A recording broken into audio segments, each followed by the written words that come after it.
नमस्कार साथियों, मैं अनीता श्रीवास्तव आपका हार्दिक अभिनंदन करती हूँ।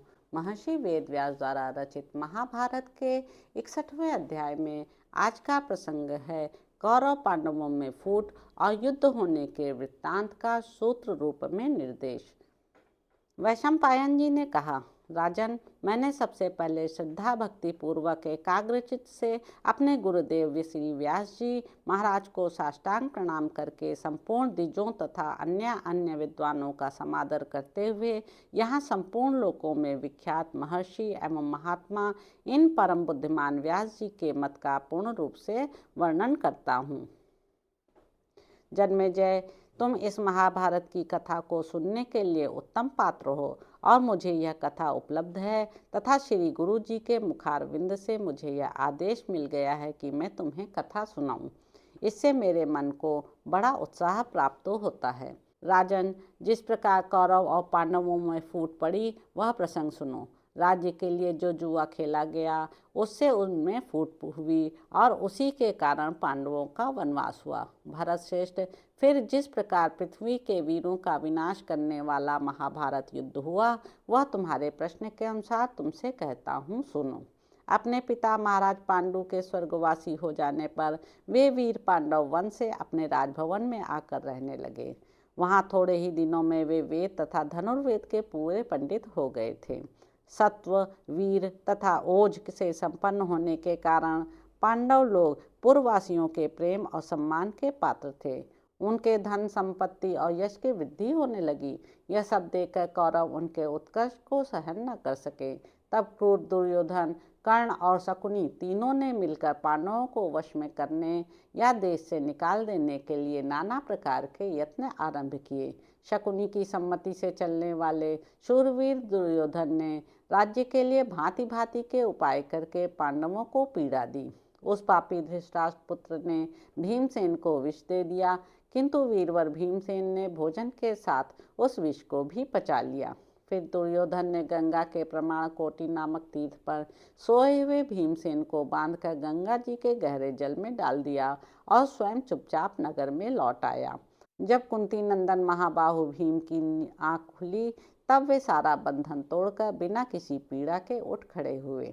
एक दिन दुर्योधन ने भीमसेन को सोते समय उनके संपूर्ण अंग प्रत्यंगों में काले सांपों से डसवा दिया, किंतु शत्रुघाती भीम मर न सके।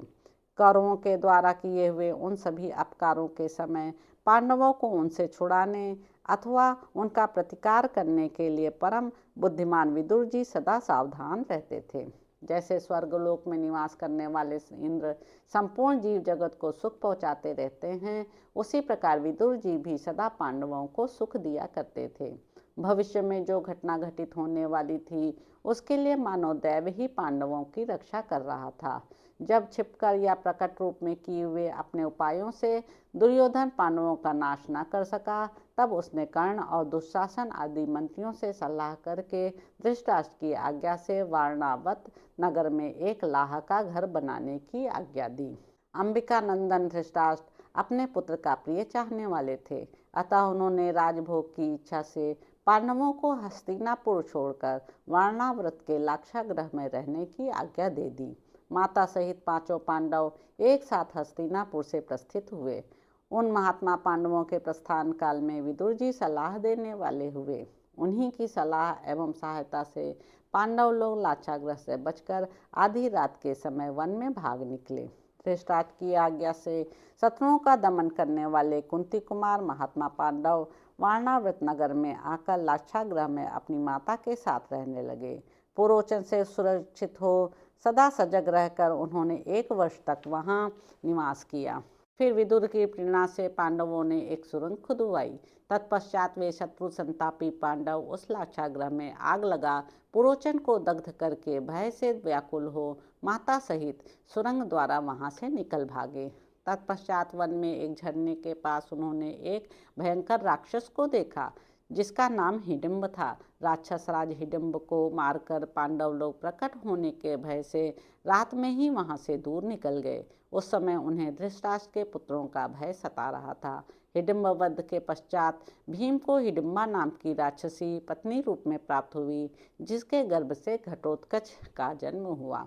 तदंतर कठोर व्रत का पालन करने वाले पांडव एक चक्रा नगरी में जाकर वेदाध्ययन परायण ब्रह्मचारी बन गए। उस एक चक्रा नगरी में वे नरश्रेष्ठ पांडव अपनी माता के साथ एक ब्राह्मण के घर में कुछ काल तक टिके रहे। उस नगर के समीप एक मनुष्य भक्षी राक्षस रहता था जिसका नाम था बक। एक दिन महाबाहु भीमसेन उस क्षुधातुर महाबली राक्षस बक के समीप गए। नरश्रेष्ठ पांडुनंदन वीरवर भीम ने अपने बाहुबल से उस राक्षस को वेगपूर्वक मारकर वहां के नगर निवासियों को धैर्य बंधाया। वहीं से सुनने में आया कि पांचाल देश की राजकुमारी कृष्णा का स्वयंवर होने वाला है। यह सुनकर पांडव वहां गए और जाकर उन्होंने राजकुमारी को प्राप्त कर लिया। द्रौपदी को प्राप्त करने के बाद पहचान लिए जाने पर भी वे 1 वर्ष तक पांचाल देश में ही रहे।